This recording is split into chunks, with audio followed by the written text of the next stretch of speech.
म्हणजे माझ्या आयुष्याची जी पायाभरणी केली ते माझ्या प्राथमिक शाळेतल्या बाईंनी केली. मग जेव्हा बाई विचारायची अगं का नाही शाळेत आहे? नाही बाई खायला नव्हतं, भूक लागली होती. आणि मग जेव्हा वडील घरी यायचे ना आणि रविवार असायचं ना, त्यांचं जे उरलेलं मटेरियल आहे ना ते आम्ही दोघं बहीण भाऊ रस्त्यावर विकायचो. मला लाज नाही वाटायची की शाळेतली मुलं वगैरे असं काही वाटायचं नाही. आज तुम्हाला सांगते माझे नातवंड आहेत, अगदी KG मध्ये जाणारा मुलगा त्याचे खडू असे इतरत्र पडलेले असतात जे त्याला लागत पण नाही, पण त्याला ते द्यावे लागतात. म्हणजे एक काळ असं होतं की त्या खडूसाठी मी असं डोळ्यात पाणी आणून खिडकीतलं ते वागायचे. आणि मग ते इतकं कौतुकाचा विषय झाला तो की सदाफुलींची मुलगी पास झाली, माझ्या वडिलांची कॉलर ताट झाली. त्यावेळेला खूप त्यांना अभिमान वाटला की मला समाजात मान नाही, पण आज माझ्या मुलीचा सत्कार मंडळ करत आहे. पैसा लोक देऊ शकतात, पण आदर हे फक्त जवळचे लोक देतात.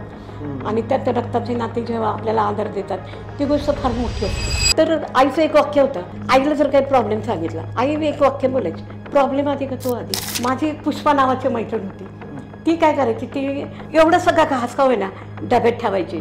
आणि मग वर्गात आले, सुट्टी संपली की मला बोलायची, का तू बाहेर गेली, चल एक घास ठेवलाय मी, एवढे 2 घास खा, पाणी पिन, मग वर्गात बस. म्हणजे तो जो घास आहे ना, त्या घासाला जे किंमत होती ते आज पंचपक्वान्नाच्या जरी जेवण जेवले तरी ते फार मोठा घास होता.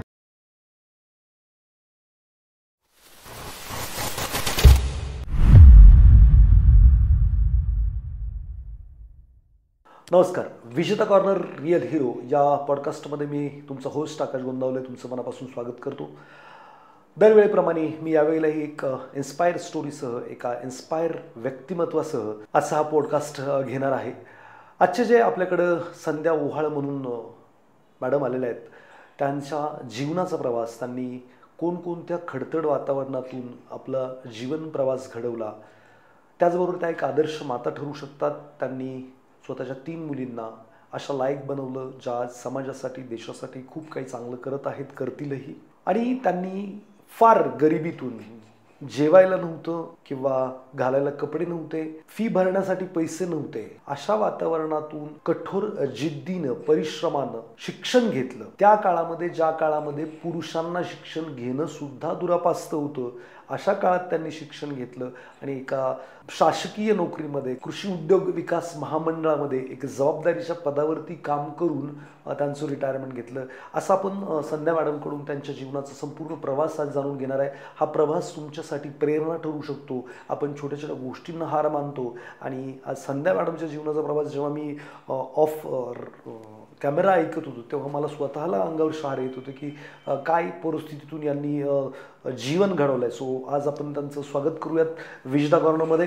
नमस्कार. नमस्कार.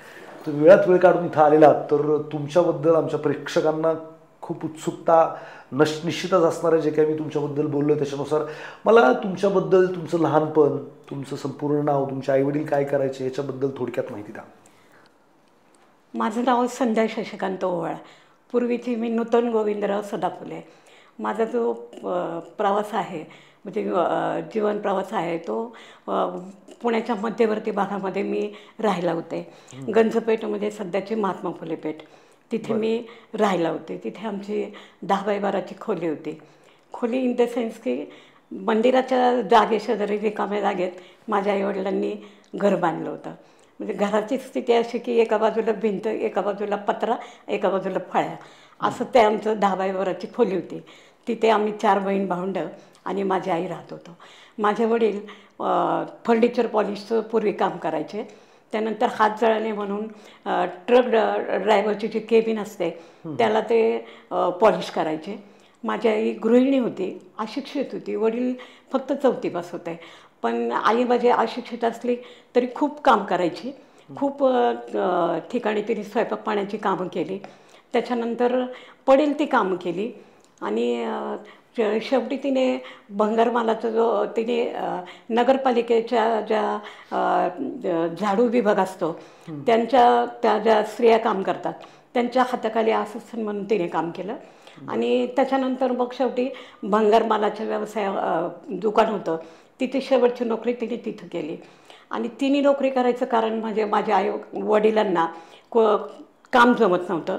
आम्ही 4 बहीण भावंडं काम जमत नव्हतं म्हणजे काही अडचण होती? हात जळाले होते माझ्या वडिलांचे. बरं. पॉलिश करताना जे थिनर वगैरे जे काही हे असतं ते काही जाळावं लागतं आणि ते जाळताना माझ्या वडिलांचे दोन्ही हात जळाले होते.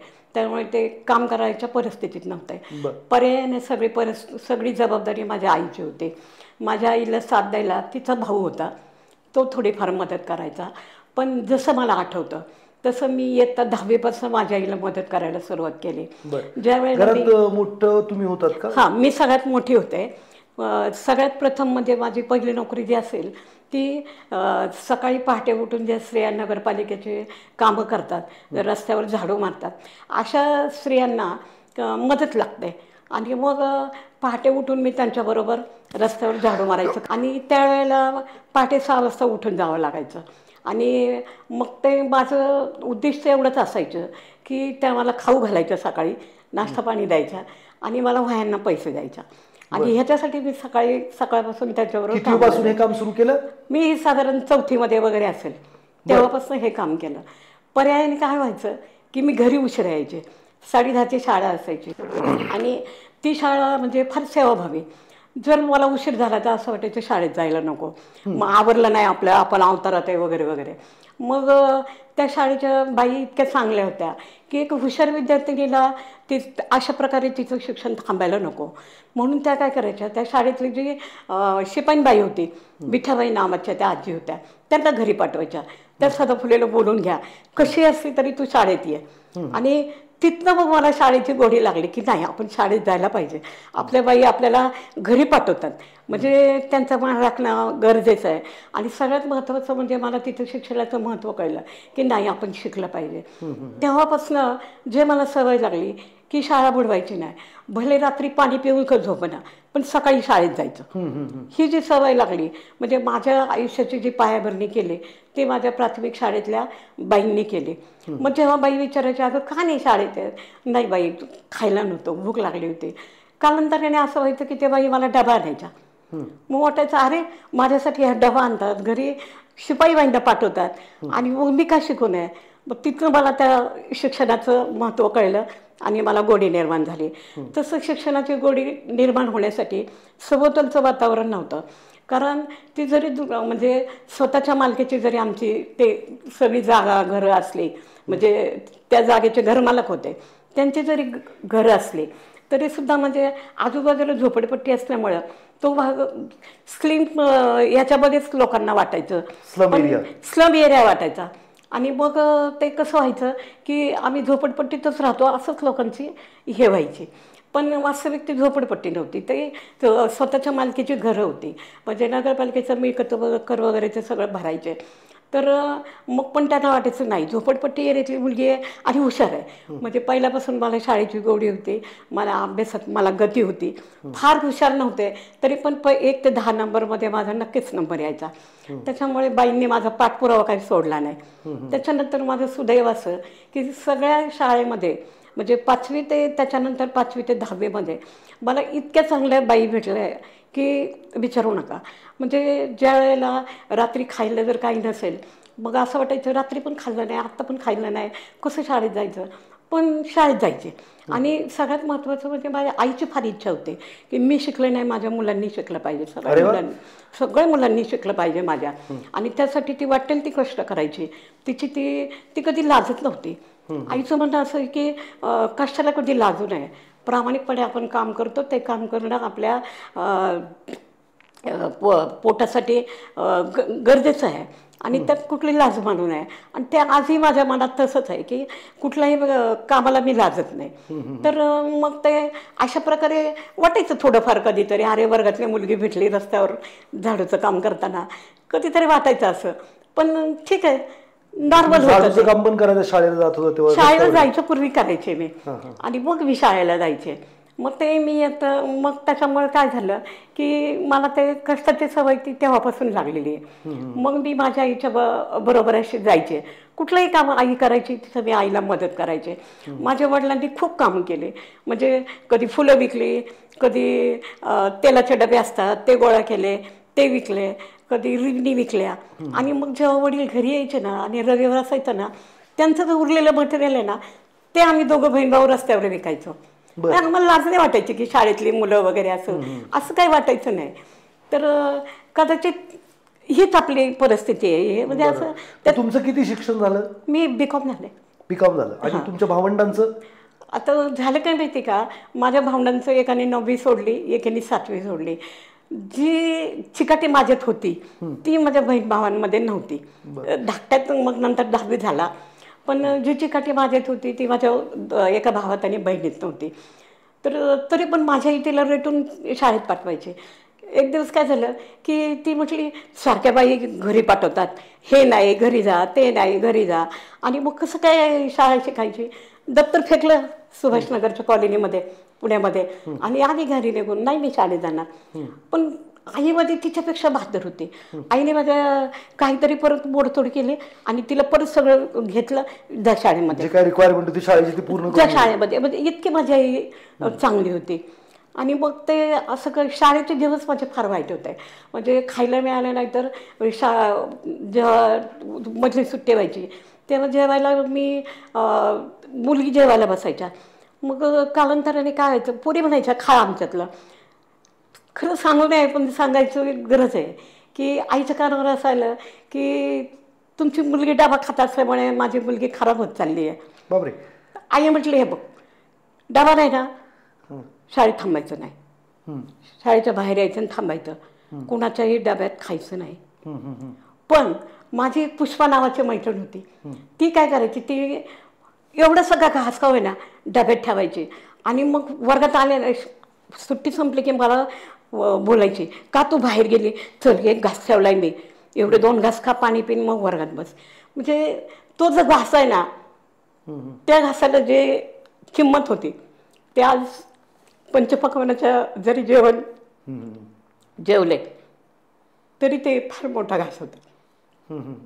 आणि कारण पोटाला भूक होती, घरची परिस्थिती नव्हती, त्याची किंमत फार अमूल्य होती. आज 400ची थाळी, 500ची थाळी, ते पण तो घास फार मोठा होता माझ्यासाठी. आणि मग कधी कधी पण शाळेतल्या ज्या बाई होत्या त्यांचं इतकं सहकार्य होतं की माझे वडील आहे ना, माझे वडील जरी काम करत नसले तरी त्यांना खूप आमच्याबद्दल हे होतं. ते सायकलीवर यायचे भर दुपारी, शाळेची वेळ शाळा म्हणजे मधली सुट्टी संपल्यावर यायचे. आमच्या मुलीला बोलवा ना, सकाळपासून काय खाल्लं नाही, रात्री काय खाल्लं नाही, तर तिला जरा एवढा ब्रेड खायला द्या. आणि त्यावेळेला माझे वडील, मग आमच्या बाई इतक्या चांगल्या होत्या. सदाफुले वडील आले त्या बाहेर, म्हणजे शिकवता शिकवता मला बाहेर काढायच्या. हे जे त्यांनी माझ्यासाठी केलं हे मी कधीच विसरू शकत नाही. त्याच्यानंतर माझा 10वीचा प्रवास होता. तर मध्ये आधी काय व्हायचं की त्यात मला एक शेवणाच्या बाई, लोकांची झबले शेवायला सुरुवात मुलींची, तर माझं टोपड्याला कापड नसायचं. म्हणजे माझे मार्क कुठं कट व्हायचे, शिवणामध्ये कट व्हायचे. शिवणच तयार नाही. पण त्या बाईंनी मला समजून घेतलं, ती फार मोठी गोष्ट आहे माझ्यासाठी. त्यामुळे बाईंना मी कधी विसरणार नाही. त्याच्यानंतर माझ्या एक ड्रायव्हिंगच्या शिक्षिका होत्या. तर त्या आता चित्रकलेची परीक्षा आहे, चित्र काढलंय, रंग कुठेच लावायला, मग अगदी तोंड बारीक करायचं. माझी ना बहीण शेजारी आहे, माझी मामी बहीण होती, तर आईच्या मामांची मुलगी, ती आणि मी शेजारीच राहिला, म्हणजे आमचे ते नातेवाईकच. तर मग मी म्हणायचे, जाऊ का माझ्या बहिणीकडनं मी कलर आणू. मग मी तिला खिडकीत म्हणायचे, शोभा झालं का तुझं, एखादा कलर दे ना मला, 2 दे 2. मग ती म्हणायची थांब. मग मी ते कलर घ्यायचे, परत माझ्या वर्गात यायचे. ही जी म्हणजे सुटका दिली होती मला, ही जी सोयी दिली होती मला मॅडमने, मला नाही वाटत आजच्या बाई देत असतील. आजकाल फार स्ट्रिक्ट झालंय. हो, आज सगळं काही नसेल तर शाळेत नाही, आज तुम्ही नाही हे करू शकत. आज मुलांना सगळं लागतं. आज तुम्हाला सांगते, माझे नातवंड आहेत, अगदी KG मध्ये जाणारा मुलगा, त्याच्या खडू इतरत्र पडलेले असतात, जे त्याला लागत पण नाही, पण त्याला ते द्यावे लागतात. म्हणजे एक काळ असं होतं की त्या खडूसाठी मी असं डोळ्यात पाणी आणून खिडकीतलं ते मागायचे. तर मला खूप आठवण येते त्या गोष्टींची. पण समाधान वाटतं की ठीक आहे, माझ्या नातवंडांना हे सगळं मिळत आहे आणि भरपूर प्रमाणात मिळत आहे आणि काही न करता मिळत आहे, हे महत्त्वाचं. पण त्याच्यानंतर मग जो असा जो काळ गेला, तर 10वीचा जो काळ होता, 10वीचं जे वर्ष होतं ते माझ्यासाठी खूप कठीण होतं. त्याचं कारण असं की 74-75 ही 10वीची पहिली बॅच होती आणि त्यावेळेला फार मोठं हे होतं, अरे 11वी बंद झाली, आता 10वीलाच SSC, 10वीलाच SSC, म्हणजे संपूर्ण शालेय जगतात आणि पालक वर्गात एक भीतीचं वातावरण होतं की 10वीची मुलं SSC देणार म्हणजे किती मोठी तयारी करावी लागणार. आणि मग ते 25 प्रश्नसंच वगैरे त्या काळामध्ये निघाले होते की हे तुम्ही पाठ करा असं. त्याच्यानंतर मग क्लास लावायलाच पाहिजे. तेव्हापासून हे क्लासचं पेव जे आहे त्याची सुरुवात जी आहे ती तिथे खूप मोठ्या प्रमाणात झालेली आहे की 10वीची मुलं ही परीक्षा देणार म्हणजे त्यांना बाहेरून ह्याची गरज आहे. आता आमचं असं की खायचे वाद्य, शाळेची फी भरायची वांदे. माझे वडील 1-1 रुपया एका मित्राकडे द्यायचे. रोज आले ना 25 रुपये जमा झाले असतील तर 1 रुपया त्या आजोबांकडे द्यायचे आणि ते असू दे पोरीला शाळेला युनिफॉर्म होईल. अशा परिस्थितीमध्ये 10वीचा खर्च कोणी पेलायचा. बरं माझं असं झालं की मी गाईड घेतलं होतं. गाईडमध्ये कसं असतं की एक ट्रिप असते गावात 2 दिवसाची आणि ती 10वीला ते शैक्षणिक वर्ष होतं तिथे कंपल्सरी केलं होतं की 20 मार्क हे गाईडचे ट्रिपचे असतील, 20 का 10 मार्क ते ट्रिपचे असतील. आता ट्रिप आलं की पैसा आला, इथं शाळेत जायला चप्पल नाही तर तिथं पैसा कुठून आणायचा. तरी पण माझा जो मामा होता, माझा सख्खा मामा होता, तो आमच्याकडे राहिला होता, कंडक्टर होते ते. त्यांनी मला खूप सपोर्ट केला 10वीच्या काळामध्ये. परीक्षेची फी भरण्यापासून वगैरे खूप सपोर्ट केला. माझ्या आईच्या मामांनी पण सपोर्ट केला. पण मग 10वीच्या काळामध्ये तो जो कठीण काळ होता ना तो माझ्यासाठी अतिशय अविस्मरणीय काळ आहे माझ्या आयुष्यातला. तो माझा टर्निंग पॉईंट म्हणाला तरी चालेल. तर त्यावेळेला काय झालं की आता गाईडचं ट्रिप आहे, मग शेवटपर्यंत फी भरली नाही म्हणजे मी जाऊ शकले नाही. मी वर्गामध्ये होते. वर्गाची ट्रिप गेली. बाईंना सांगितलं की बाई नाही माझे पैसे नाही माझ्याकडे. मग त्या म्हटलं अगं पण सदाफुले की तुला ते 10 मार्क कसे देऊ आम्ही खोटं तर बोलू शकत नाही, तू ट्रिप अटेंड केली. मग त्यांनी जिजामाता हायस्कूलमध्ये होते मी. तर मग तुम्ही म्हटलं मग आता काय करू मॅडम. मग आता असं कर, बची ट्रिप निघाली, तू बच्या वर्गामध्ये जा, तुझे पैसे मी भरते. आता पैसे त्यांनी भरले. आता ट्रिपच्या दिवशी असं झालं की डबा नाही, इतकी परिस्थिती होती. आता डबा नाही म्हटल्यानंतर मग शेवटी मी मॅडमनं म्हटलं मॅडम डबा नाही माझ्याकडे.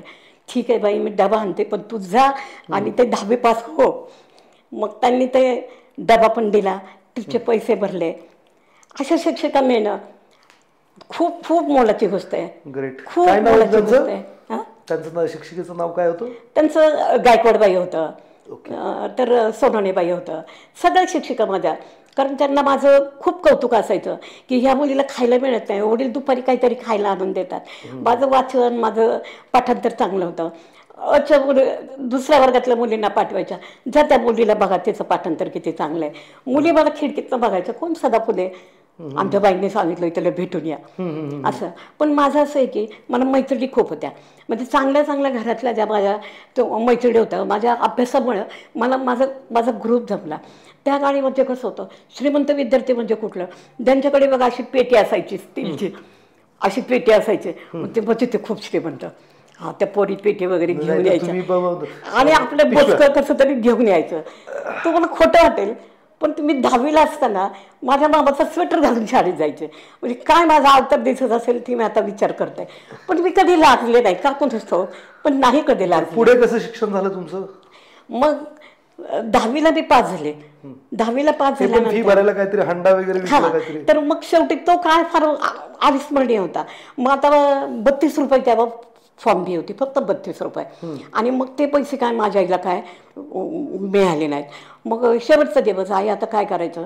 मग आम्ही स्टीलचा एवढा मोठा हंडा तो तिने असा भडाभडा ओतला. त्या पाण्याच्या आवाजाने माझ्या पोटात गलगललं की आज माझी आई माझ्यासाठी काय करते. मग तिने तो हंडा ओतल्यानंतर मला ते इतकं हे झालं की मी अभ्यासाला खूप लागले. मग त्याच्यानंतर एक अशी विकला 32 रुपये फी भरली. 32 रुपये आणि मग मी ती फी दिली. घरात दुसरं काही विकण्यासारखं नव्हतं. विकण्यासारखं काही नव्हतं. आमच्याकडे खूप कमी संसार होता माझ्या आईचा. मग त्याच्यानंतर 10वीचा पहिला पेपर माझा पेपरला निघाले. शेजारची बाई म्हणते, नूतन काही खाल्लंस का? नाही म्हणलं. तिने मला नाश्ता केला. नाश्ता कर, तू खा. मग तिने घरात नेलं, खायला घातलं आणि पाठवलं.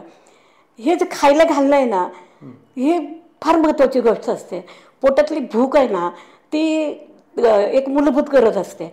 आणि ती जर आपण भागली नाही आणि ती जर दुसरं कोणी आपल्याला त्याच्यात जर हेल्प केली तर ते आयुष्यभर ते लक्षात राहतं. मी आजही त्या बाईला विसरत नाही. म्हणजे त्या गेल्या आता, पण मी त्यांना कधी विसरले नाही. मग अशा रीतीने मी 10वी झाले. मग त्या काळामध्ये आमची जी वस्ती होती, लोकवस्ती होती आमची ती, तर तिथे 16 जण आम्ही 10वीला होतो. आणि मग तो फार मोठा प्रोपगंडा होता. पहिलं SSC आणि मग ते 16 जण आणि सगळ्यांनी क्लास लावलेला. आणि आमच्या पिंपळखरे नावाच्या गणिताच्या बाई होत्या. त्या म्हटलं, हे बघ सदा फुले, मी सांगते तो अभ्यास रोज करायचा. स्वतःला क्लास लावलेला नाही हे कधी मनात आणायचं नाही. तू हे रोज कर, तू पास होशील. आणि खरंच तसं झालं. कुठलाही क्लास न लावता मी BCom कधीही कुठला क्लास लावला नाही. पण ते BComचं ते गोष्ट वेगळी होती, पण 10वीची गोष्ट महत्त्वाची होती. मग मी अशा रीतीने पास झाले. सांगण्याची गोष्ट अशी की 15 जण नापास झाले आणि मी एकटीच पास झाले. Oh my God. म्हणजे क्लास लावून सुद्धा वस्तीमध्ये वस्तीमध्ये आमच्या. आणि मग ते इतकं कौतुकाचा विषय झाला तो की सदा फुलेंची मुलगी पास झाली. माझ्या वडिलांची कॉलर ताट झाली त्यावेळेला. खूप त्यांना अभिमान वाटला की मला समाजात मान नाही, पण आज माझ्या मुलीचा सत्कार मंडळ करत आहे. आमचं मंडळ फार होतकरू मंडळ होतं. त्यांनी माझा सत्कार केला. नंतर 12वीला केला. अशा प्रकारे माझं ते 10वीचं जे पर्यंत जे शिक्षण आहे ते माझं झालं. मग नंतर 11वी नंतर मला स्कॉलरशिप वगैरे चालू झाली. त्याच्यामुळे मला पैशाचं हे नाही पडलं. पण स्कॉलरशिपमध्ये सुद्धा मी जेव्हा स्कॉलरशिप वर्षाची मिळाली तेव्हा स्वतःवर कधी खर्च केला नाही. ती स्कॉलरशिप मिळाली म्हणजे 4घी बहीण भावंडांना कपडे घ्यायचे. असं नाही की ते शाळेचे पैसे आहेत आणि ते माझे आहेत, असं कधी मानलं नाही. म्हणजे कोणी खायला जरी दिलं तरी मी ते घरी जाऊन 4 बहीण भाऊ आम्ही खायचो. म्हणजे तो जो एकोपा आहे, ते जे आमच्यामधलं बॉन्डिंग आहे ते आजही आहे. एक भाऊ माझा गेलेला आहे, पण तरीसुद्धा त्या आमचं ते बॉन्डिंग आहे, आमचे जे बंध आहेत, जे गरिबीत आम्ही दिवस काढलेत ते आम्ही कधी विसरत नाही. आणि आम्ही कधी एकमेकांना विसरत नाही. एकमेकांच्या परिस्थितीने आम्ही साथ देतो. जशी मी आर्थिक साथ देते तशी आधार माझे भाऊ आणि बहीण मला देतात खूप. ती गोष्ट फार मोठी आहे. पैसा लोक देऊ शकतात, पण आधार हे फक्त जवळचे लोक देतात. आणि त्यात रक्ताचे नाते जेव्हा आपल्याला आधार देतात ती गोष्ट फार मोठी असते. आणि ते जे सुख आहे ते मला फार मोठं वाटतं. माझे बहीण भाऊ नेहमी माझ्या पाठीशी उभे असतात. ओके. मग पुढे ग्रॅज्युएशन पूर्ण झाल्यानंतर? मग ग्रॅज्युएशन पूर्ण झाल्यानंतर माझी परिस्थितीमध्ये खूपसा पालट झाला नाही. कारण गरिबी आहे ती माझी अशीच राहिली. म्हणजे घरापासून SNDT कॉलेज 7.5 किलोमीटर होतं. मी पायी जायचे. जेव्हा बसचा पास संपायचा तेव्हा माझ्या मामाकडे जर पैसे नसतील तर मी पायी जायचे. असं मी कित्येक वेळा जवळजवळ मी तो पायी प्रवास केला आहे. 7.5 किलोमीटर जायला, 7.5 किलोमीटर यायला. पण मैत्रिणीचा ग्रुप माझा इतका चांगला होता, तुझ्याकडे बसलं पैसे नाही, राहू दे आम्ही पण तुझ्याबरोबर पायी येतो. ते जे माझं पायी जाणं आहे ना ते त्यांनी इतकं सुखकर केलं की मला त्याची जास्त झळ बसली नाही. तो जो प्रवास आहे, ते जे मैत्रिणींचं जे माझं साथ आहे ते अद्याप अजूनही आमचे मैत्रिणी हे आहे. कॉलेजमध्ये असताना मी ह्याला शाहू कॉलेजला असताना मी SSC बोर्डामध्ये 10वीच्या परीक्षेच्या वेळेला जो ॲडिशनल स्टाफ असतो त्या स्टाफमध्ये मी नोकरी करायचे. हां, म्हणजे त्यामुळे मला ते आर्थिक परिस्थिती माझी सुधारली होती कॉलेजला गेल्यावर. म्हणजे सकाळी 7 ते 9 मी कॉलेज करायचे. शिवाजीनगरला SSC बोर्डामध्ये जायचे, 5:30पर्यंत कॉलेज करायचे, 5:30पर्यंत नोकरी करायचे. आणि त्याच्यानंतर मग घरी आल्यावर मुलांच्या ट्युशन घ्यायचे, धुणं-भांडी घरचे करायचे, मग मी अभ्यासाला. हा खाण्यापिण्याचा जो अडचणीचा काळ होता तो कधी संपला? म्हणजे जनरल खरं सांगू का, ते नंतर माझ्या मामाचं लग्न वगैरे झालं, माझे मामा नोकरीला लागले, तेव्हा जरा असा थोडासा बऱ्यापैकी संपला. पण होताच. म्हणजे कॉलेजमध्ये असताना एक मुलगा माझ्याकडे वही बघायला आला की तुझ्या नोट्स चांगल्या असतात मला दे, घेऊन जा म्हटलं. तो रात्री 9:15 माझ्या घरी आला. तेव्हा आम्ही घरामध्ये चहाबरोबर टोस्ट खात होतो जेवायच्या वेळेला. आणि ते त्याने बघितलं. मी त्याला म्हटलं अरे कोणाला सांगू नकोस. तो म्हटला अरे नाही तुझ्याविषयी उलट मला जास्त हे वाटलं की तू अशा परिस्थितीमध्ये शिकते आहे. त्या काळामध्ये मी माझी एक मैत्रीण होती, तिने मला काम मिळवून दिलेलं लता नावाची. तिने मला चिंच ज्या असतात त्या एक एक मन डोक्यावर आणायच्या, त्या फोडायच्या, त्याचे चिंचुके वेगळे करायच्या, त्याच्या शिरा वेगळ्या करायच्या आणि ते व्यापाऱ्यांना नेऊन द्यायच्या चिंचेचे गोळे. ते काम मी मनावर चिंच आणून केलं. तर त्या कामाचे मला पैसे मिळायचे. आणि त्याच्यामुळे मला ते एक माझं झालं. त्यामुळे मला ते हे व्हायचं. नंतर माझं अकाउंटचा क्लास बुडायचा. बाकीचे विषय ऐकून मला म्हणजे वाचून मला कळायचे, पण अकाउंट्स मग कळणं अवघड असायचं. मग माझे 4 नावाची मैत्रीण होती. मी तिच्या घरी मी जायचे आणि वर्गात जे शिकवलं ते ती मला शिकवायचे. मग ते आजही म्हणते की मी तुझे गुरु आहे. आणि आजही आमची या सगळ्या वातावरणात काय उद्दिष्ट किंवा काय हेतू तुमच्या डोक्यात होता की बुवा मला काय मिळवायचंय? तर माणसाच्या मनामध्ये कसा हेतू असतो की माझं उद्दिष्ट काय. आता अन्न वस्त्र निवारा ह्या माणसाच्या मूलभूत गरजा असतात. तर त्याच भागल्या नाही तर त्या मिळवणं हेच खरं माझं पहिलं उद्दिष्ट होतं. म्हणजे कित्येकांना हे नवल वाटेल पण खरंच आहे. जेव्हा पोटाची भूक होती ते मिळवणं गरजेचं होतं. त्यामुळे ते होतं. कपड्यांची वानवा होती ते मिळवणं गरजेचं होतं. निवारा असा होता की दर वर्षाला ते आमचं घर रिपेअर करावं लागायचं. तो जो माझ्या आईवडिलांचा संवाद आहे तो आजही आठवतो की तुम्ही तो चांगला सुतार आणला नाही असं घर गळतंय. म्हणजे असे दिवस काढले की डोक्याजवळ पातेलं ठेवलंय त्यात टप टप टप पाणी गळतंय. म्हणजे ते जे म्युझिक आहे लोक म्युझिकचा आनंद घेतात. आम्ही तर ते नॅचरल म्युझिक आम्हाला होतं झोपताना. आणि अक्षरशः कधी ते बिछाना भिजायचा. 10x12 खोलीत आम्ही एवढे होतो. माझे मामा होते प्लस माझ्या आईचं मन इतकं मोठं होतं की माझ्या मामीचा भाऊ आमच्याकडे होता, माझ्या मामाचा मित्र आमच्याकडे होता. कारण त्यांना ती गरज होती. पण आईचं म्हणणं कसं व्हायचं या जमू आपण कसं पण जमू. तुम्हाला गरज आहे ना, आज मी तुमच्यासाठी काय करू शकते ना. पैसा देऊ शकत नाही पण तुम्हाला आधार तर देऊ शकताय. खूप महत्वाचं खूप आहे. माझ्या आईचं असं होतं की जो प्रॉब्लेम जर असेल तर आईचं एक वाक्य होतं. आईला जर काही प्रॉब्लेम सांगितला आई एक वाक्य बोलायची, प्रॉब्लेम आधी का तू आधी, तू आधी मग प्रॉब्लेम. म्हणजे तो लहान आहे तू मोठी आहेस. त्याच्यामुळं कधी घाबरायचं नाही. आणि त्यामुळे कुठल्याही प्रसंगाला सामोरं जायचं जे निर्भीडता आहे ना ती माझ्या आली होती, माझ्या मनामध्ये आली. तसंच माझ्या वडील राजकारणामध्ये फार इंटरेस्टेड होते. त्यांचा जो निर्भीडपणे वागण्याचा जो हे होता, म्हणजे भले तुमच्याकडे 4 पैसे का हातात नसाना पण मान सन्मानाने आणि निर्भीडपणे माझे वडील जे वागायचे, जे भाषण करायचे, जे टीका टिप्पणी करायचे, ते जे गोष्ट होती ना ती मोठी होती. ॲक्च्युली गरीब माणसं काय करतात ती दाबतात मोठ्या माणसांना. पण नाही, माझे वडील निर्भीडपणे उभे राहायचे. म्हणजे असत्याला ते सत्यासाठी ते भांडायचे, सत्यासाठी भांडायचे, देव मानायचे नाही.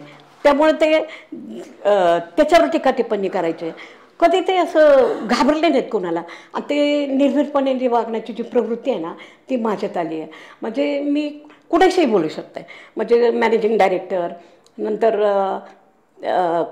ऑफिसमध्ये काम करताना जेव्हा मी ॲडमिन ऑफिसर म्हणून काम केलं तेव्हा मोठ्या मोठ्या अधिकाऱ्यांशी, माथाडी कामगारांची मिटिंग असताना बाबा आढावसारख्या माणसांच्या मिटिंगमध्ये, नंतर लेबर ऑफिसर जे शिवाजीनगरला ज्यांचं ऑफिस आहे त्यांच्याशी मिटिंग करू शकले मी.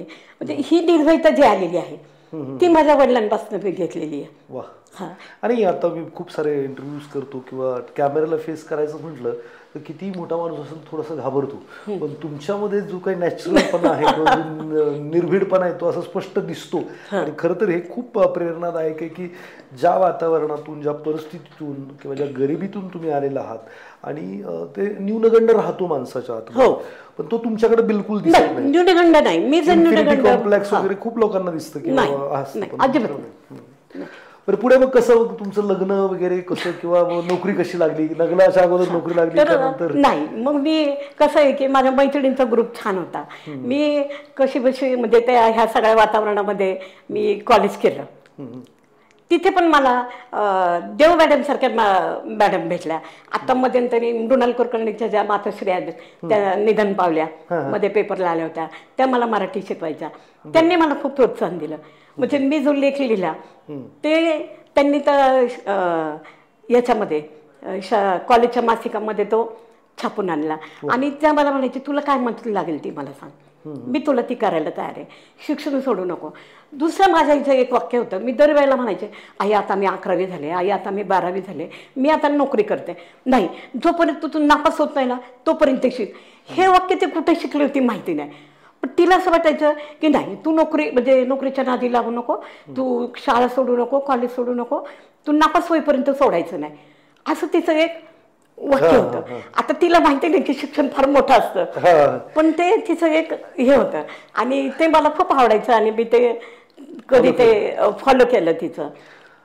नोकरी कशी लागली तुम्हाला? माझ्या वर्गामध्ये माझी एक रंजना नावाची मैत्रीण होती. तर माझा जो ग्रुप आहे त्या सगळ्या माझ्या घरी येऊन जायच्या, माझ्या घरच्या परिस्थिती बघायचा, माझ्या परिस्थितीबद्दल माझ्याबद्दल त्यांच्या मनात आदर होता, प्रेम होतं. आणि मग माझी एक मैत्रीण आहे रंजना नावाची. एक आपल्या आयुष्यामध्ये बघा एक योगायोग लिहिलेले असतात. मी 11वी पास झाल्यानंतर 12वीला मी ACDT कॉलेजमध्ये ॲडमिशन घेतलं. ॲडमिशन घेतल्यानंतर तिथे मला ॲडमिशन झालं तर गाईड करायला कोणी नव्हतं की कुठली युनिव्हर्सिटी पाहिजे, कुठलं कॉलेज पाहिजे, काय चांगले हे सांगायला कोणी नव्हतं. कारण घरची जी परिस्थिती होती ती त्याच्यामध्ये शैक्षणिक अभाव होता की कुणी मार्गदर्शन करणारं मला नव्हतं. त्यामुळे चला इथं 11वी झाली, इथं 12वी करायची, अशा पद्धतीने मी ते ॲडमिशन घेतलं. तर योगायोग बघा कसे असतात आयुष्यातले, की एकदा मी कॉलेजमधून बाहेर आले ॲडमिशन घेऊन 12वीचं आणि माझी बस चुकली. बस चुकल्यानंतर माझ्या वर्गातली मुलगी रंजना धुमाळ, ती माझ्या वर्गात ती आली आणि तिने सांगितलं की मी इथंच ॲडमिशन मला घ्यायची आहे, पण मला असं कळलं की मुंबई युनिव्हर्सिटी वगैरे आपल्याला नको, आपल्याला पुणे युनिव्हर्सिटी पाहिजे, पण माझ्याबरोबर कॉलेजला जायला कोणी नाही आहे. तर का कोण असं मी म्हटलं चल अगं, पण मी ॲडमिशन घेतले. तर ती म्हटली माझे वडील फार मोठे ऑफिसर आहेत माझे वडील, ते तुझं ॲडमिशन कॅन्सल करून देतील. म्हटलं माझ्या घरचं तो कोणी येणार नाही बोलायला, नाही माझे वडील ते करते. मग माझी ॲडमिशन कॅन्सल केली ACDTचे 12वीचे आणि मग मी एक शाहू कॉलेजला ॲडमिशन घेतली. तर त्या माझ्या मैत्रिणीचं माझं जे परिचय होता, तर माझ्या कॉलेजमधलं जे तिने वातावरण बघितलं, एकच साडी, खरं सांगायचं तर आता सांगू नये, पण त्या साडीला शिवून ती बाई कंटाळली होती. बापरे. म्हणजे असं 1-2 वेळा तर असं कॉलेजच्या त्या पटांगणामध्ये मी खाली वाकून अशा गाठी मारल्यात, त्या साडीच्या फॉलला अशा गाठी मारल्या, 2च साड्या, आज एक उद्या एक, आज एक उद्या एक. तर असं कसं तरी वाटायचं. कॉलेजची मुलं वगैरे बघायची आणि मुलं पण ओळखीची, पण एक हुशार विद्यार्थिनी म्हणून माझी ओळख होती, एवढं मात्र खरं. आणि त्या काळात मुली पण फार कमी असतील कॉलेजला वगैरे? नाही शिकायचं ना, पण अशा हायफाय नव्हत्या. म्हणजे आम्ही सगळं साडीत असायचो असं. तर त्याच्यामुळे मग तिला असं फार वाटायचं की एवढ्या ह्याच्यात शिकते, स्कॉलरशिपसुद्धा घरासाठी वापरते. मग तिला तिने तिच्या वडिलांना सांगितलं की पप्पा तुम्ही माझ्या मैत्रिणीचं काम करा. मग त्यांनी मला ACDT म्हणजे कॉलेजला मी आल्यानंतर, म्हणजे शिक्षण वगैरे पूर्ण झाल्यानंतर मी प्रायव्हेट नोकरी करत होते, तेव्हा मग त्यांनी मला म्हणजे तेव्हा अप्रेंटिसशिप घ्यायचे शासनामध्ये, अप्रेंटिसशिप घ्यायचे आणि ते त्यांना बंधनकारक असायचं. तर मला 240 दिवस काहीतरी नियम होता. मग ते 1-1.5 वर्षाची मी अप्रेंटिसशिप केली आणि तिथे मी क्लार्क म्हणून जॉईन झाले. क्लार्क मधून जॉईन झाल्यामुळे मग त्याच्यानंतर BCSC कोट्यामधनं जेव्हा 5 वर्ष झाल्यानंतर मी असिस्टंट मॅनेजरचा जे परीक्षा असते ह्याची प्रमोशनची, ती दिली आणि मी पास झाले. पण पास झाल्यानंतर माझं लग्न ठरलं. लग्नाचं पण पहिल्या काळात लग्न लवकर होत होते, तुम्हाला असं लग्नाचं प्रेशर वगैरे नाही केलं घरच्यांनी? नाही, कारण का सांगू का, प्रेशर करायला हातात पैसा पाहिजे. ओके. पालक प्रेशर कधी करतात? हा, पैसे आहेत जेव्हा त्यांना असं वाटतं की म्हणजे लग्न करायचं, लग्न करायला हातात पैसा पाहिजे, सांपत्तिक स्थिती चांगली पाहिजे, आई वडिलांकडे याचा अभाव होता, म्हणजे कुठल्या तोंडाने म्हणतील की आपल्याला लग्न करायचं, तर ते तसं होतं. पण मग ते पण आजूबाजूच्या सगळ्या मैत्रिणींचे वगैरे लग्न झाले. मग त्याच्यानंतर मी त्या ॲप्रेंटिसशिप पूर्ण केली. ॲप्रेंटिसशिप पूर्ण केल्यानंतर मी प्रमोशनची परीक्षा दिली. पण मग असं वाटायचं मग मी परमनंट झाले. असं वाटायचं की मग लोक बोलायला लागले. तो काळ असा होता की मुलींचे लग्न लवकर व्हायला पाहिजे. मग अरे ह्यांचे लग्न होतील का, ह्यांचे वडील असे, आई असे होतील का लग्न. आई माझी खरंच इतक्या हालत माझ्या आईने दिवस काढले की ह्याच्यात जर गेली, भांड्याच्या दुकानात काम केलं तर संपूर्ण हात तिचे जळाले होते. त्याच्यानंतर असं 2 साड्या एकत्र करून फाटली तर त्या जोड लावून आईने साडी घातली. आता ती फॅशन आहे. आता फॅशन आहे. आता त्याला फॅशन. पहिल्या काळात गरज होती. पहिल्या काळात गरिबी होती, त्याला लोक नावं ठेवायचे, अशी होती. ते त्याला दंड घालणे म्हणायचे, दंड शिवायचं. तशा आईच्या साड्या होत्या. नऊवारी साड्या. आणि मग ते आईचं हे दूर करणं, आईची गरिबी दूर करणं, आईला चांगल्या ह्याच्यात पाहणं, हे माझ्यासाठी फार मोठं महत्त्वाची गोष्ट होती की माझ्या आईचं कष्ट सुटले पाहिजेत, माझ्या आईला खायला मिळालं पाहिजे, विश्रांती मिळाली पाहिजे, माझ्या वडिलांना विश्रांती मिळाली पाहिजे. हे माझा दृष्टिकोन होता. आणि माझ्या आईची जी जबाबदारी होती मुलांना मोठं करायची, शिक्षण द्यायची, ती मी माझ्यावर घेतली. माझ्या भावाला मी प्रोत्साहन करायचे की नाही तू शिक. तेव्हा त्याला खूप दामटून बिमटून त्याला मी कसं तरी 10वी पास केलं माझ्या धाकट्या भावाला. असं त्याची पण नंतर तो इच्छा नव्हती, पण झालं 10वी. माझ्या ह्याच्यामुळे दटावण्यामुळे तो 10वी झाला. पण असं आहे की आता मुलांची म्हणजे यांची लग्न होईनात, तर असं वाटायचं अरे की आता माझं नोकरी लागली, आता लग्नाचं पहिलं माझं करायचं. पण नाही, जर माझं लग्न केलं तर माझी बहीण 3 नंबरची, तिचं कोण करणार. बरोबर. माझे वडील तिचं लग्न कसं करणार, आणि मी लग्न करून गेल्यानंतर मी सासरी गेल्यावर तिचं लग्न कशा पद्धतीने करणार. मला ते शक्य आहे का, तेवढी ऑपॉर्च्युनिटी मला मिळेल का, नाही मिळणार. बरोबर. पण दुसरं असं की ही शाळा सोडलेली आहे, म्हणजे ही काही करत नाही, मग लग्नच करून देणं गरजेचं आहे. तर ती 3 नंबरची असताना मी तिचं लग्न केलं पहिल्यांदा. बरं, त्याच्यात मला पैसे नव्हते, मी व्याजाने पैसे काढले. बरं, व्याजाने पैसे काढले मी. आणि त्याच्यानंतरचा दर महिन्याचा पगार व्याजाने फेडला आणि तिचं लग्न केलं. तर दुर्दैवाने त्या लग्नाला 10 वर्षांनी तिचे मिस्टर गेले, हे सगळं दुर्दैवाचा भाग. आणि अशा तशी काय होईना ती जबाबदारी शेवटी माझ्यावरच आली. बहिणीचे पण आले. तर मग मी माझं लग्न करायचं, तर आता लग्न करायचं म्हटलं तर आमच्या नातेवाईकांनी मला स्थळ आणलं माझ्या मिस्टरांचं. माझ्या मिस्टरांचं स्थळ आणल्यानंतर त्यांचं एक इच्छा होती की मला शिकलेली मुलगी पाहिजे, नोकरी करणारी मुलगी पाहिजे असं. आणि त्यांना ते शिकलेली नोकरी करणारी हे जे 2 आहे गोष्टी ते त्यांना माझ्यात मिळाल्या. दिसणं बघाल तर मी माझ्या मिस्टरांच्या सोबत नाही असं आहे जोडा आमचा. माझे मिस्टर खूप छान दिसायला, म्हणजे मिलिटरीमध्ये वगैरे असतील अशी त्यांची अशी त्यांची पर्सनॅलिटी आहे. म्हणजे त्यांना हसत एखादी मुलगी मिळेल अशी पर्सनॅलिटी आहे. पण त्यांच्या मनात होतं की शिकलेली पाहिजे. तर ते खेडेगाव होतं पुनावळे. आता जे रावेत पुनावळे आहे हे फार सुधारलेलं आहे. त्यावेळेला तिथं रिक्षा सुद्धा मिळत नव्हती, खूप पायी प्रवास करावा लागायचा. तर त्यांचं मला स्थळ आलं. तर त्या स्थळाची पण म्हणजे तशी गोष्टच आहे की त्यांनी मला बघायला आले तेव्हा मी माझ्या आईचे मामा आहेत त्यांच्या घरात बसले होते. तर त्या मामीनेच स्थळ आणलं होतं, आईच्या मामीने. तर ती म्हणाली अगं हे माझे पाहुणे आहेत, तर हे तुमच्या घरी येणार आहे. तर म्हटलं ठीक आहे येऊ दे. रविवार होता, मला सुट्टी होती. तर मग मी ते माझ्याशी बोलले की बाबा मी तुम्हाला बघायला आलो आहे. तर म्हटलं ठीक आहे तुम्ही. आता आई घरात नाही, वडील घरात नाही, कोणीच घरात नाही, घरात चहाला दूध नाही, अशी परिस्थिती. मग मी ते कसं तरी चहा केला काळा, त्यांना दिला चहा. तेव्हा लाज नाही वाटायची की आपण काळा चहा देतोय. आता दूध नसलं की आपण म्हणतो अरे अरे दूध नाही घरामध्ये, पाहुणे आले आणा. तशी परिस्थिती नव्हती. जे आहे ते आहे. बरोबर. काळाचं मी त्यांना म्हटलं, हे बघा आता तुम्ही मला पाहायला आलात, इन कदाचित मी तुम्हाला पसंत पडले, तर तुम्हाला 4 लोक सांगतील की हिच्या बहिणीचं आधी लग्न झालंय, मग हिचं का नाही झालं, असं तुमच्या मनामध्ये प्रश्न निर्माण होईल की माझ्यामध्ये काय आहे का वगैरे. तर तसं नाही. तर आमच्या परिस्थितीमुळे मी तिचं लग्न आधी केलं हे तुम्हाला आधी सांगते. दुसरी गोष्ट, माझं लग्न मी कर्ज काढून करणार आहे आणि ते कर्ज मी लग्नानंतर फेडणार आहे. म्हणजे आता मला हसायला येतं की मी लग्नासाठीच खूप कर्ज काढले. तर कारण त्यावेळेला कसं आहे की लग्न ही फार मोठी गोष्ट होती की म्हणजे आई वडिलांची ती एक जबाबदारी होती.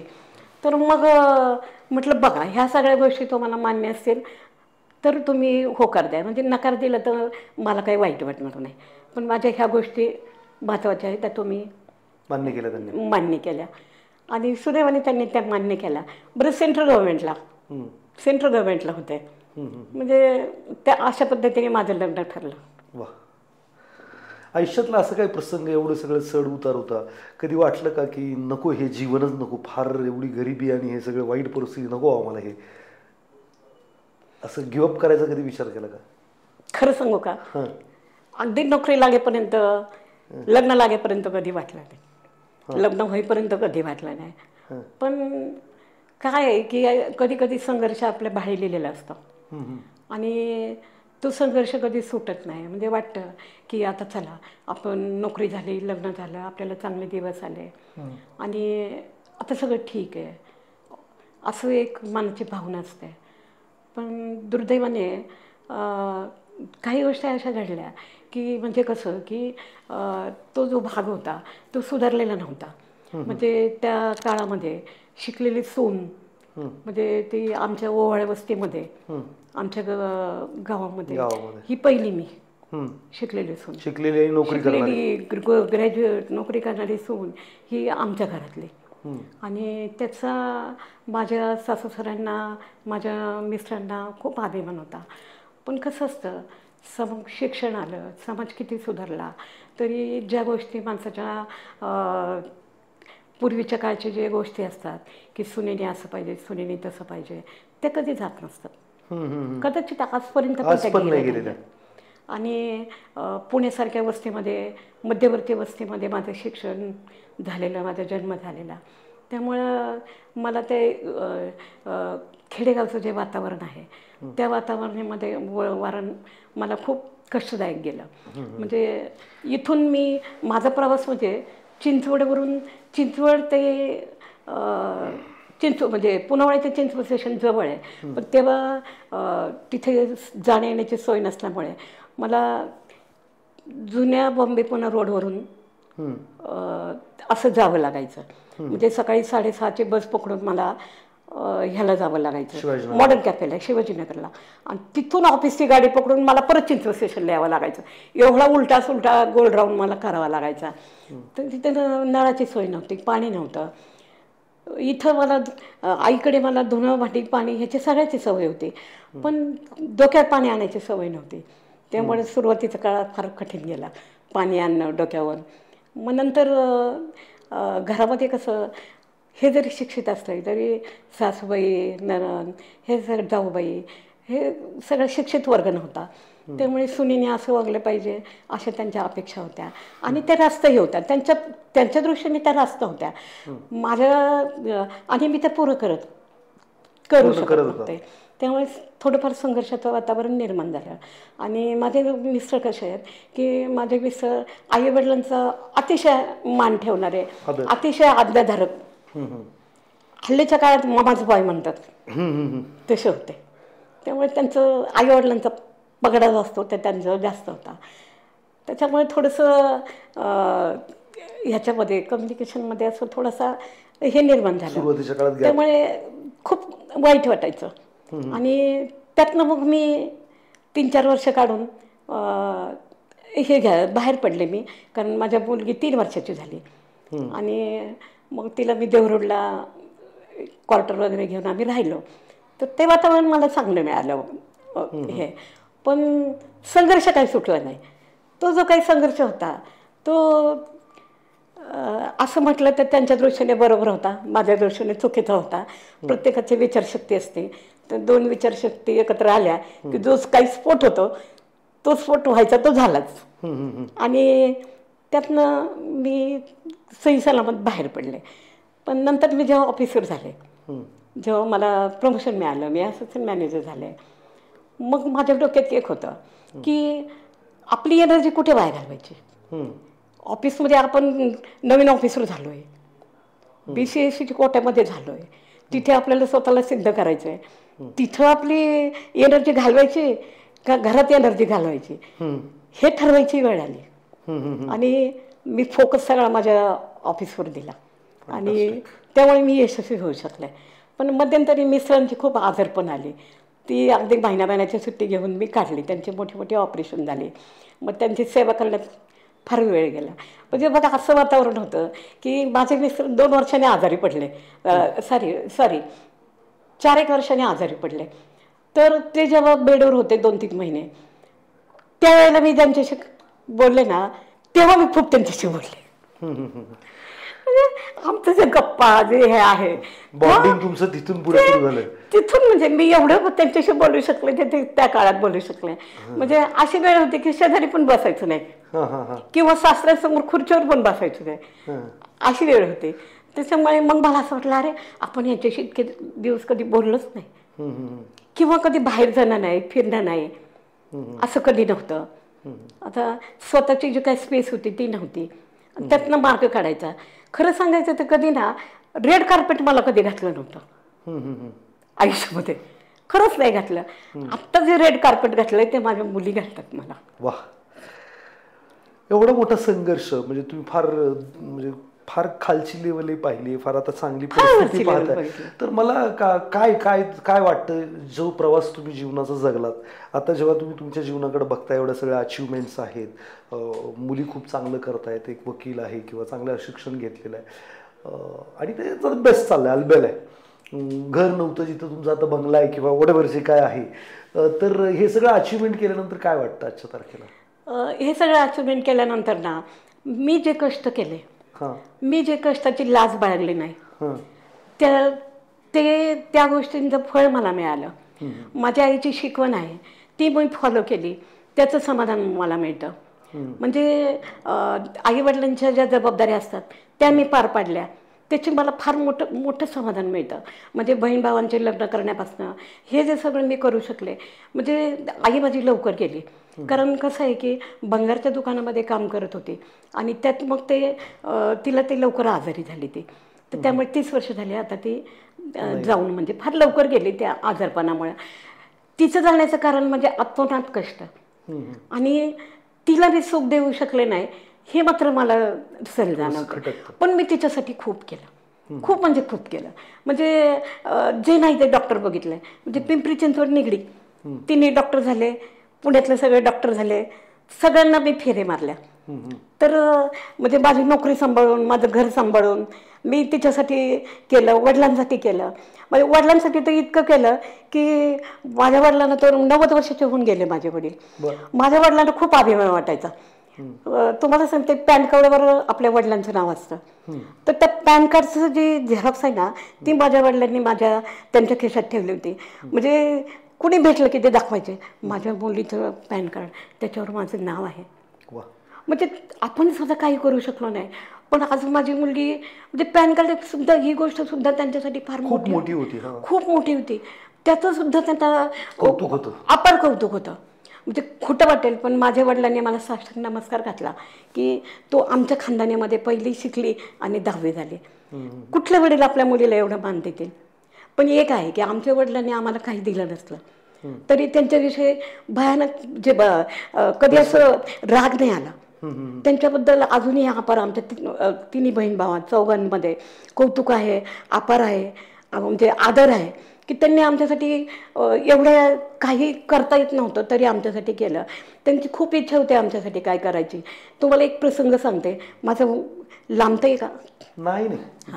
तुम्हाला एक प्रसंग सांगते की दिवाळी होती आणि दिवाळीला साधारण आई-वडील मुलांना कपडे घेतात. आमच्या शेजारी वडिलांचे मित्र होते, त्यांचे घनिष्ठ मित्र होते, त्यांची पण 3-4 मुलं होती आणि ते पण वडिलांबरोबर काम करायचे. दोघांची आर्थिक परिस्थिती अशी तशी. तर मग एकदा काय झालं, दिवाळी आली. दोघांनी आम्हाला, त्यांची 4 मुलं, आमची 4 मुलं, 8 मुलांना एका टेलरकडे घेऊन गेले. टेलर मास्तरला म्हणले, ह्या मुलांना 2-2 जोडी कपडे शिवायचे, दिवाळीला 2-2 जोडी कपडे शिवायचे. आम्ही इतके खुश झालो, हा आम्हाला 2-2 जोडी कपडे आता दिवाळीला येणार आहे. आणि मग ते मापं बिपं सगळी घेतली. एवढ्या दिवाळी गेल्या, आणखीन नाही, मापं नाही आणि कपडे नाही. पण त्यांची हे नाही देऊ द्या, पण त्यांची जी आंतरिक इच्छा होती आमच्यासाठी, ही किती मोठी होती. बरोबर. काही नसताना, स्वतःच्या खिशात पैसा नसताना मुलांसाठी काही केलं पाहिजे. कारण आजकाल आपण बघतो, कधी कधी आईवडिलांकडे असतं तरी ते करत नाही. हे मी माझ्या डोळ्याने बघितलेलं आहे की नाही होत कधी कधी. पण तरी ही गोष्ट फार महत्त्वाची असते. त्यामुळे माझ्या वडिलांना मी खूप मानते. आईचे कष्ट, वडिलांची निर्भीडता ही माझ्यासाठी खूप मोठी गोष्ट आहे. वडिलांसाठी मी खूप काही करू शकले, पण आईसाठी करू शकले नाही, ही सल आहे. माझे वडील म्हणजे ब्लेड संपलं ना तरी मला फोन करायचे, ताई ब्लेड संपलाय. खूप त्यांना कौतुक वाटायचं, माझं खूप कौतुक वाटायचं. काय संदेश द्याल ही जी समाजामध्ये आजकाल छोट्या छोट्या गोष्टींमुळे लोक घाबरतात, गिवअप करतात किंवा आयुष्य संपवण्याचा पण विचार करतात, अशा लोकांना काय संदेश द्याल? नाही, काय असतं की परमेश्वराने जे आयुष्य दिलेलं आहे ते जगण्यासाठी दिलेलं आहे. आणि चढ उतार जे असतात ते सगळ्यांच्या आयुष्यात असतात. निसर्गात बघा, साधी नदी जेव्हा वाहते ती सरळ कधी वाहत नाही, ती खाचखळग्यातनं वाहते तेव्हा ती समुद्राला मिळते. बरोबर. तसंच आपलं आयुष्य आहे, ते सरळ कधी नसतं. प्रत्येक माणसाला कुठेतरी संघर्ष हा करावाच लागतो. म्हणजे घरची सांपत्तिक परिस्थिती चांगली असली तरी त्याला दुसरा काहीतरी संघर्ष करावाच लागतो. म्हणजे ते नदीचं उदाहरण डोळ्यापुढे ठेवा की आयुष्य सरळ नसतं, ते नदीसारखं असतं. आणि नदी कशी ती खाचखळगे पार करते, कधी इकडे जाते, कधी तिकडे जाते, कधी उग्र रूप धारण करते, कधी सौम्य होते. तसं कुठल्याही प्रसंगाला आपल्याला सामोरं गेलं पाहिजे. नदी जेव्हा बाहेर येते तेव्हा तिला कळतं की अरे आपण बाहेर चाललोय, आपण आत गेलं पाहिजे, तेव्हा ती आत जाते. तसं कुठल्याही प्रसंगामध्ये ना आपण घाबरलं नाही पाहिजे, ते कुठल्याही प्रसंगाला सामोरं गेलं पाहिजे. असे काही प्रसंग आयुष्यात असतात की तिथं आता आपण काय करणार, अशी जेव्हा वेळ येते तेव्हा कुठल्याही प्रकारचं दडपण मनावर न ठेवता त्या प्रसंगाला समोर गेलं पाहिजे. जशी आई म्हणायची, तू आधी का प्रसंग आधी, तर मी आधी. बरोबर. आणि जेव्हा तुम्ही एक पाऊल पुढे टाकता पुढे जायला, तेव्हा तो जो प्रसंग आहे, ते जे संकट आहे ते एक पाऊल मागं जातं. ग्रेट. हा माझा अनुभव आहे. जेव्हा तुम्ही एक पाऊल मागे सरता तेव्हा ते आणखी पुढे येतं. तर संकटांना कधी घाबरायचं नाही. येऊ द्या, आयुष्यात कितीही संघर्ष येऊ द्या, तुमचे पाय ताठ ठेवा आणि मोठं झाल्यावर ते जमिनीवरच असू द्या. ते कधी व्हा, त्याची जाण ठेवा की हा मागचा संघर्ष आहे तो कधी पण आठवा. आपण जे समाजाकडनं घेऊन आपण मोठं झालेलं असतो ते समाजाला परत करा. कारण ही असते काय त्याला म्हणतात की हे परत फेड असते. आणि ही परतफेड असते ती तुम्ही केलीच पाहिजे, तरच समाज पुढे चालणार आहे. हा प्रवाह जो आहे समाजाचा तो पुढे चालणार आहे, नाही तर हा कुंठित होईल. तुम्ही स्वतःपुरतं बघितलं तर आपण मोठं झालो म्हणजे सगळं संपलं असं नाही. ही पुढची पिढी चालवायची आहे, हे जग चालवायचं आहे आणि त्याच्या पुढे आपण आदर्श राहायला पाहिजे.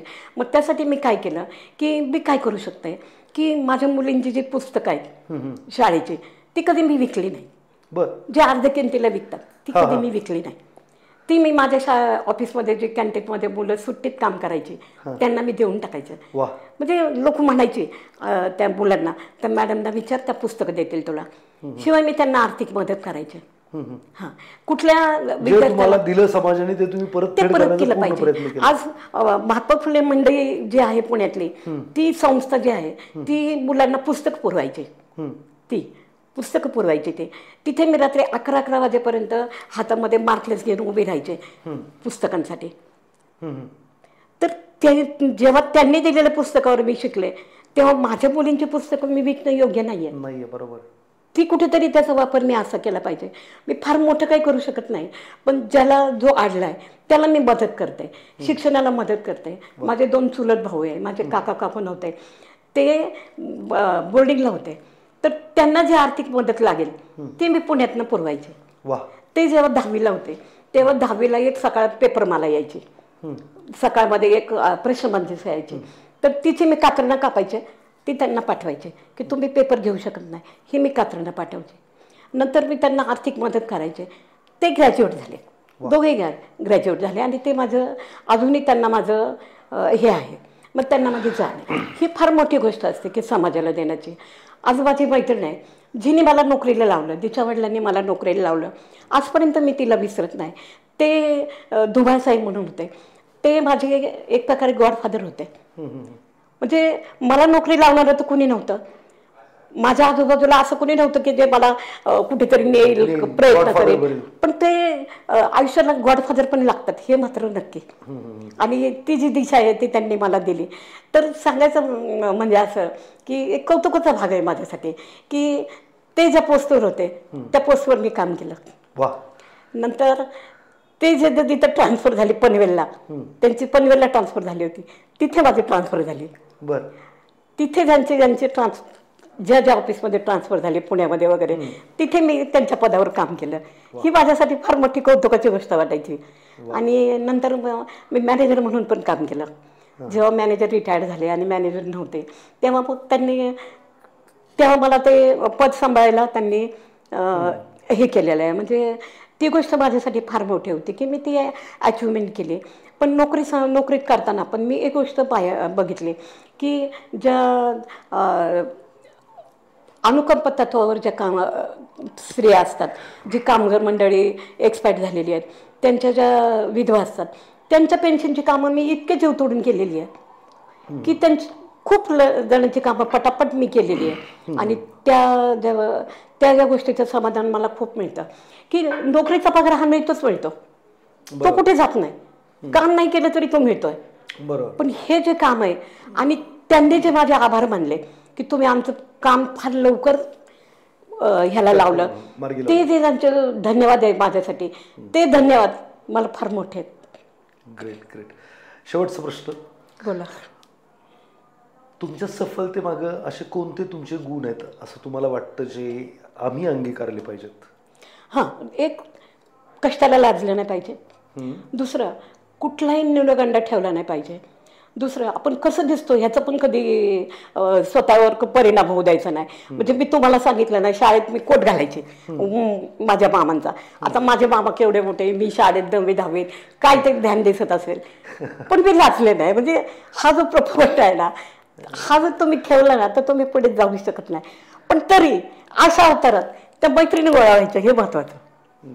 असं माझ्या मैत्रिणी आहे ना, माझी ऊर्जा आहे, ज्या आजही मला साथ देतात. म्हणजे माझ्या आयुष्यामध्ये आता सध्याच्या आयुष्यामध्ये एवढं आजारपण आहे, माझ्या मिस्टरांना आजारपण आहे, मला स्वतः माझे ऑपरेशन सांगितलेली आहेत, माझे 5 ऑपरेशन झाले आहेत, अजून ऑपरेशन होऊ घातलेत, पण ते मी करत नाही. तर अशा काळामध्ये माझ्या मैत्रिणीची मला खरंच खूप साथ आहे. म्हणजे जो माझा मैत्रिणींचा ग्रुप आहे तो माझ्यासाठी ऊर्जा आहे. नंतर माझे मामा ते माझ्यासाठी ऊर्जा आहेत. आणि आई वडील आणि माझी शिक्षिका. एक आहे, शिक्षकांना मी असा संदेश देईल विद्यार्थ्यांना की शिक्षकांना पण एक बंधन असतं की ते शिकवताना की त्यांना काही गोष्टींची पूर्तता करावी लागते, काही गोष्टींचं रेकॉर्ड ठेवावं लागतं. त्यामुळे ते तुमच्या मागे लागतात की तुम्ही हे आणा, ते आणा, किंवा हे पूर्ण करा, किंवा ही फी भरा. हे त्यांच्यासाठी पण गरजेची गोष्ट असते.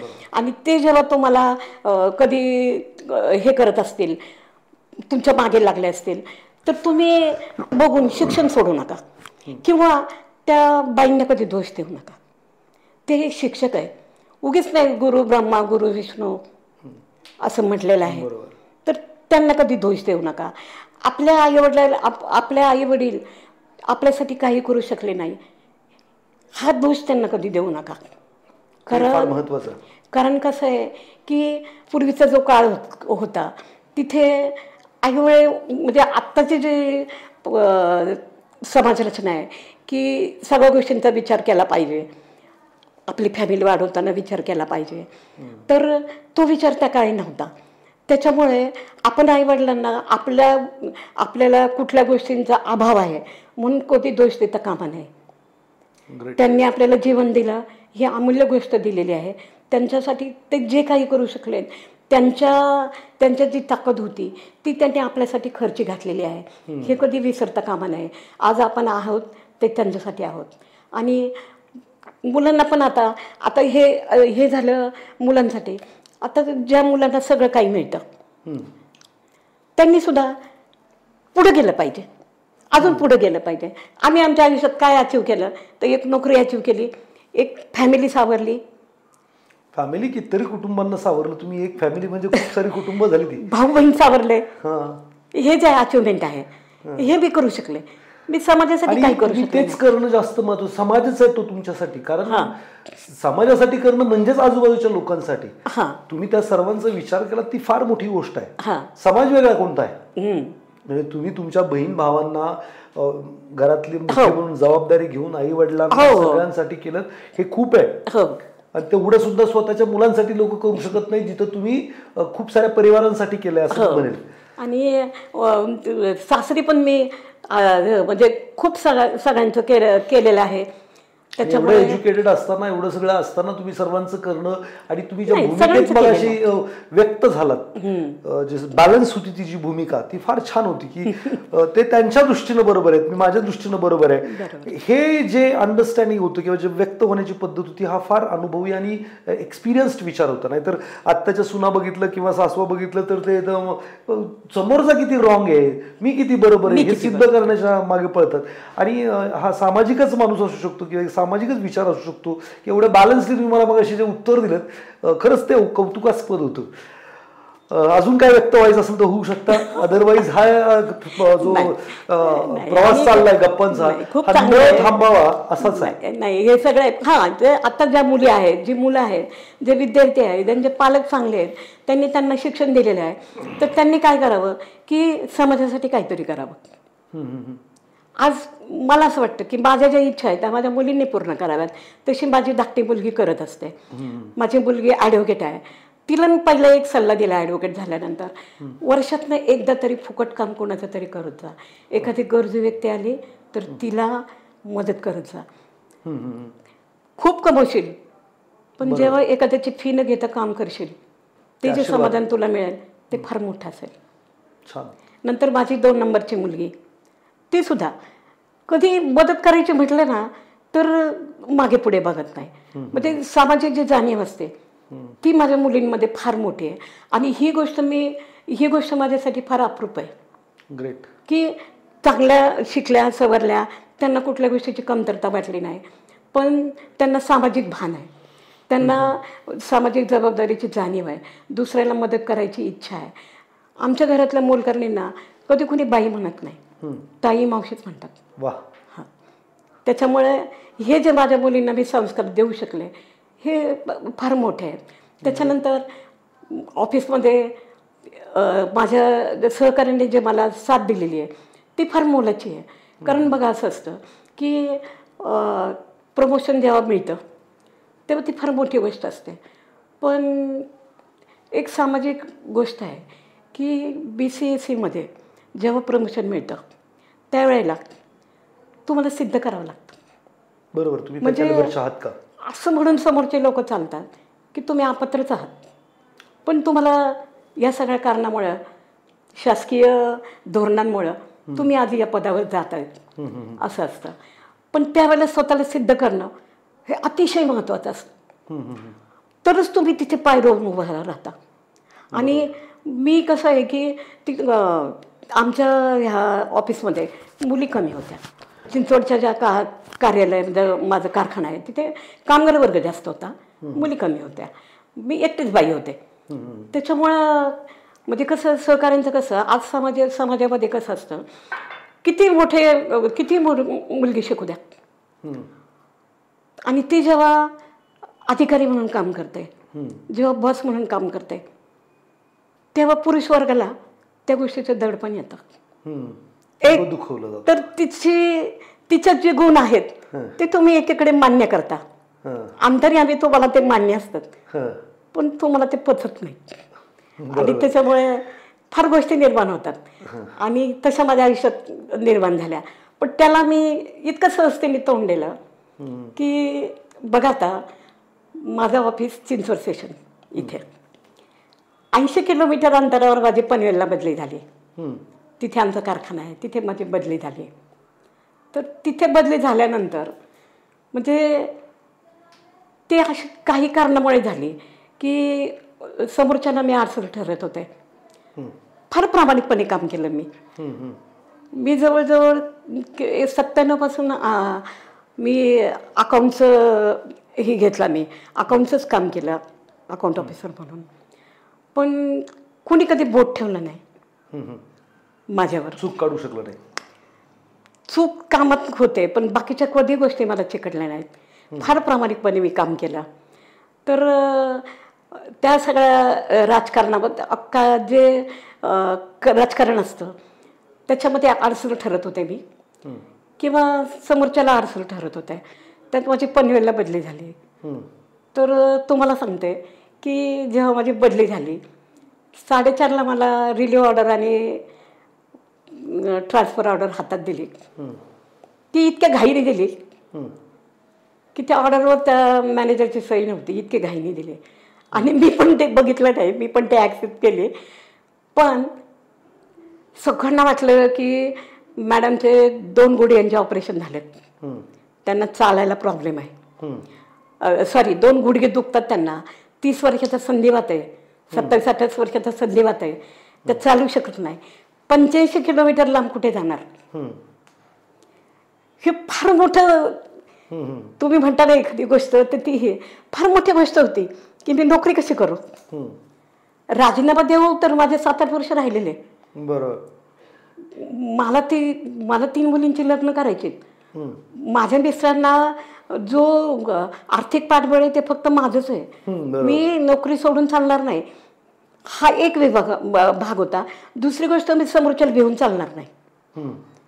अशी जर मी समोरच्याला घाबरली तर वेगळा संदेश जातो की बायका ज्या असतात त्या घाबरतात ह्या सगळ्या गोष्टींना.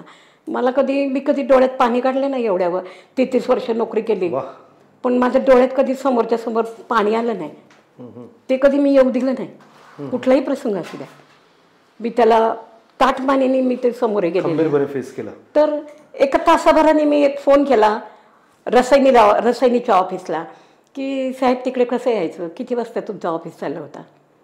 सगळे छाट पडले आणि ह्या मॅडम जाणार आहेत.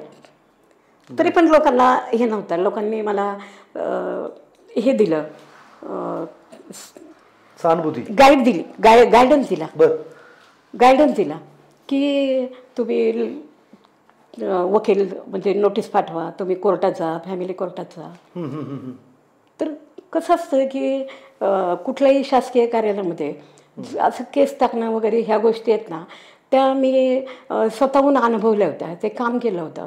अशा परिस्थितीमध्ये जेव्हा एखादी व्यक्ती केस टाकते आपल्या संस्थेवर कार्यालयावर तेव्हा कसं असतं की कार्यालय हे कार्यालय असतं. तिथे भावना नसते. ते 10-20 वर्ष केस चालवू शकते. पण आपण केस चालवताना आपली भावनिक जी अवस्था आहे ना ती तळागाळाला जाते. आपण काही करू शकत नाही. आणि त्याचा परिणाम असा होतो की केस पण जिंकत नाही आणि आपली सामाजिक जे आपलं स्थान आहे की आज मी ऑफिसर आहे हे सगळं धुळीला मिळतं. अपयश वाटायला येतं. ते अपयश नाही वाटायला येऊ द्यायचं. दुसऱ्या दिवशी 10 वाजता मी रसायनीच्या ऑफिसमध्ये होते. सगळे चाट पडले होते की ह्या मॅडम जॉईन झाल्या. तर तो 85 किलोमीटरचा प्रवास मी 1-1.5 वर्ष केला. वाकड ते पनवेल आणि पनवेल ते रसायनी. सकाळी 6:30 पावणे 7 ते संध्याकाळी 11-11:30 पर्यंत असा प्रवास होता तो माझा दररोज डेली. बापरे, हे सॅल्यूट आहे. आणि तेही मला संधिवात आणि पूर्ण म्हणजे 28 वर्षाचा संधिवात म्हणजे जवळजवळ शेवटचे स्टेप. आणि थंडी गारठ्यात ते काम करणं अशक्य असतं. लोकांची अशी भावना होती की मी ते काम करू शकणार नाही, मी जॉईन होऊ शकणार नाही, मी आता रिझाईन करते. ते मला होऊ द्यायचं नव्हतं. त्याच्यानंतर माझी बदली झाली 1.5 वर्षांनी. पायाचे ऑपरेशन झाले आणि दोन्ही पायाचे ऑपरेशन झाले आणि मी काटेवर पण गेले ऑफिसला. काटेवर पण गेले ऑफिसला. त्याच्यामुळे मला असं कधी हे वाटलं नाही. आणि माझं सगळ्या सहकाऱ्यांशी माझं चांगलं होतं. पण कसं असतं की सत्ता आणि खुर्ची ह्या 2 गोष्टी आड येतात. तुमचं कितीही चांगलं असू द्या, बहीण भावामध्ये पण ते आड येतात. हो हो, सगळीकडेच आहे. आता सत्तेसाठी आपण बघतो, पण ते सत्तेचं राजकारण झालं. पण ह्या राजकारणात सुद्धा खुर्ची आहे ना, ती फार महत्वाची असते. आणि तिथे आहे ना आपलेपणा विसरला जातो आणि सगळंच विसरतात आणि खुर्चीपोटी तर. कदाचित ती त्यांची गरज असते. कसं असतं की समोरच्याला डॉमिनेट करण्यासाठी काही गोष्टी करायच्या असतात. आपली रेष मोठी करण्यासाठी समोरच्याशी पुसायची असते, तेव्हा आपली रेष मोठी असते असं त्यांना वाटतं, म्हणून त्यांच्या हातून ते घडतं. बाकी आपण चांगले आहोत हे त्यांना माहिती असतं. आता ह्या गोष्टी आहेत ना, ह्या फार महत्त्वाच्या असतात. बाकी काही नाही. बाकी तुम्ही मला बोलवलं आणि तुम्ही माझ्या जीवन प्रवासाबद्दल औत्सुक्य दाखवलं आणि माझी ह्या गोष्टी ऐकून घेतल्या आणि ह्याचं मला फार बरं वाटतंय. तर माझी धाकटी मुलगी आहे, ती समाजकारणात असते, राजकारणात असते आणि तिची फार इच्छा होती की आई तू हे कुठेतरी बोलावंस, तू काहीतरी लिहावंस. ह्या गोष्टी तिची फार महत्त्वाची होती. ती इच्छा मी आज तिची पूर्ण केली. पण मला कसं वाटतं की असं म्हणजे नको वाटायचं काही गोष्टी ओपन करायला, की आईने आपल्या रस्त्यावर झाडू मारला ही गोष्ट मित्रमैत्रिणींना कळली तर कसं वाटेल. मग असं मला ते दडपण असायचं. पण आता ते गेलेले पूर्णपणे. तर ते मी खूप म्हणजे कष्ट केले आणि 10वी पासून केले कष्ट, 10व्या वर्षापासून कष्ट केले. त्यामुळे कदाचित माझी तब्येत आता म्हणजे उतरणीला लागली असेल नाही असं वाटतं. तुम्ही ठणठणीत आणि खूप चांगलं जीवन जगणार आहात. डॉक्टर पण बोलतात हेच की तुम्ही अद्यापही चांगले आहात. 28-29 वर्षाचा संदर्भात बघितला तर तुम्ही स्वतःला चांगलं मेंटेन केलंय. तर स्वतःचा आत्मविश्वास आहे नेहमी आहे ना, दुसऱ्यापेक्षा ना स्वतःवर आत्मविश्वास ठेवा. जेव्हा लोक सांगत होते की तुम्ही कोर्टात जा, तेव्हा मी एक बघितलं, अरे कोर्टात ती खर्ची करण्यापेक्षा मी तिथे जाते. आपण जेव्हा त्या प्रवाहाच्या बाहेर पडतो ना, त्यावेळेला आपण असं बाहेर पडतो की आपण काहीच करू शकत नाही, आपल्या विरोधात सगळे करू शकतात. पण आपण तिथं प्रवाहात उभं राहून, समोरच्या समोर उभं राहून जे काही फायटिंग करत असतो ती फार महत्त्वाची असते. आणि ती फायटिंग मी करू शकले आणि ह्याच्यासाठी माझ्या वडिलांचं मला फार मोठी देण आहे. खरंच हा जो तो काही तुमचा जीवन प्रवास होता अप्रतिम आहे. आणि एक रिअल हिरो विजेता का आणि कसा घडतो आणि का म्हटलं जातं विजेताला विजेता, यांच्या स्टोरीवरून नक्कीच तुम्हाला सगळ्यांना समजलं असेल. तुम्हालाही वाटत नसेल की मी इथं थांबावं. मी खरं पाहता पहिला पॉडकास्ट असेल याच्यामध्ये प्रश्नच विचारले नाही आहेत, कारण विचारायला मला कुठेही वाटलंच नाही की मी त्यांना थांबवावं आणि विचारावं. सो डेफिनेटली मला असं वाटतं की प्रत्येकाने ते काय संध्या ओहळ मॅडम आपल्या ऑफिसला पॉडकास्टला आल्या आणि त्यांनी जी त्यांची स्टोरी शेअर केली, हे प्रत्येकाने या स्टोरीच्या थ्रू गेल्यानंतर तुमच्या आयुष्यात घडणारे जे काही प्रसंग आहेत, वाईट आहेत, चांगले आहेत, तुम्हाला लक्षात येईल की हे नदीप्रमाणे प्रवास आहे जीवनाचा. खळगे असणारच आहेत आणि त्याला जो मात करून समुद्राला मिळतो तोच विजेता ठरतो. आणि ही स्टोरी तुम्हाला विजेता तुमच्या जीवनात स्वतःला रिअल हिरो घडवायला नक्की मदत करेल. संध्या मॅडम तुम्ही इथं आलात आणि एवढं सगळं बोललात त्याबद्दल तुमचं मनापासून धन्यवाद. थँक्यू. धन्यवाद.